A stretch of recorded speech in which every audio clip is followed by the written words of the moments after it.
Hello, it's Camus here, and I'm here with an endgame video. This is my first endgame video. I'm trying to work on this area of my game. Players of my strength are notoriously poor in the endgame, and I'm no exception. So I came across this position while leafing through Bruce Pandolfini's endgame course book, which is actually a pretty good book. And this position is also discussed in Nimzovich's My System.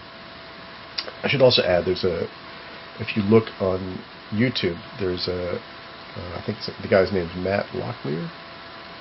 Anyway, he did a video on this position too. Unfortunately, his video is inaccurate, and he doesn't show the best winning plan for white, nor does he show the best defense for black. So anyway, this will hopefully represent an upgrade to that particular video. And let's look at this position here. Okay, obviously the winning plan for white must be to queen the pawn. How does he do that? With the black bishop controlling the queening square on that long diagonal, he's got a problem on his hands. As long as the bishop stays on the diagonal, for instance, he can't do something like a bishop to... whoops, sorry about that. I'm having technical issues here today. He can't do something like... what on earth? Like move bishop to c7, because he would just lose his bishop and he would not win the queen. So he has another potential plan. He can try to get his bishop to a7 and then contest the bishop via this square. But black has a defense.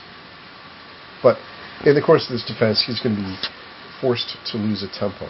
And like many other endgames, it comes down to a single tempo. It makes the difference between a win or a draw. Okay, so we'll continue on here. The winning procedure for black, for white, is to move his bishop to h4. You could probably move it to g5, or f6 is probably also possible too. But let's just go with this. You'll see why certain squares are important, certain squares aren't important in a minute once you get the whole idea here. And his threat here, of course, is to go to f2 and then to a7. So black has to prevent his bishop from getting to a7. He has to prevent the white bishop from getting to a7. So he brings his king around, and now he's covered the square on a6. Now, this position is actually the crucial position for the winning idea, and I failed to find this when I first tried to solve the endgame, and I'll give you a second to see if you can see the winning move here, or the winning procedure. You might want to turn me off so you can work it out. Okay, well, I'm assuming you've had a chance to look at it. Okay, the star move here is bishop to c5, and this does two things. It threatens, first of all, to go to e7, d8, and then to c7 to contest the bishop now that the king is away. And since the king is guarding the square a7, he cannot move his king at the moment. So he's forced to make a temporizing move with his bishop. And this actually is crucial. The bishop can go really to any number of squares on this diagonal. Let's say he goes here. Just for example, you'll see why in a minute, as I mentioned before, why the different squares won't matter. White continues with his plan, go to e7, and now the black king sees he must come back. So he's got to retrace his steps so he can go to c6 and prevent an exchange of bishops on c7. White continues, and now we've reached a position that's identical to the initial position, with the crucial difference that the black bishop is now on g3 instead of h2. Now he could also be on other squares too. The winning idea here is that white wins a tempo because he challenges the bishop.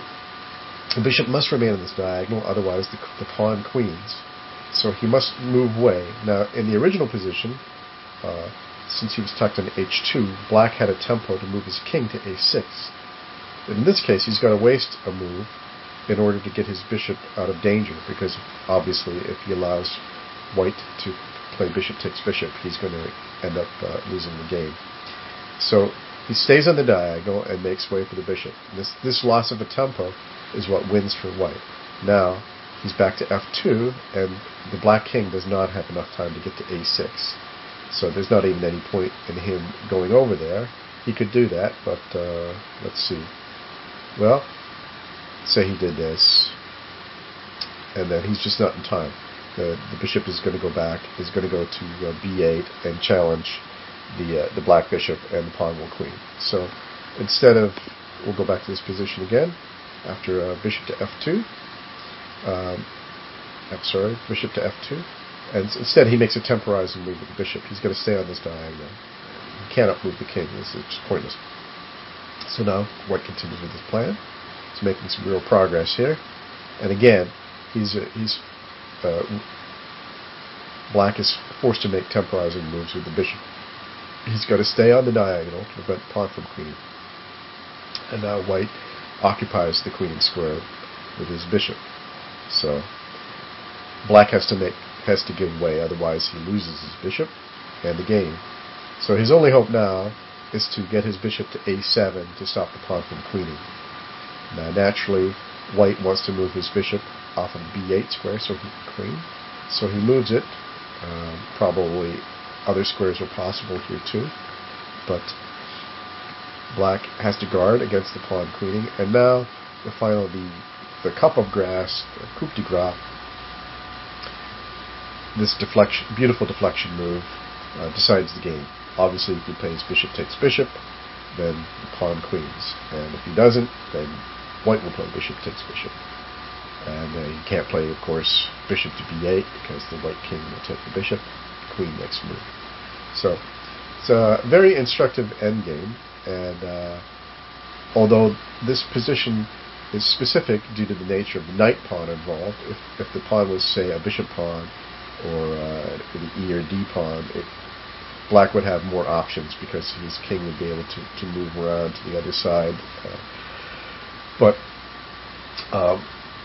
the principles involved of deflecting and exchanging apply to other bishop and pawn versus bishop endgames too. So hopefully you found it as instructive as I did. All right. Well, we'll see you next time. Thanks for listening.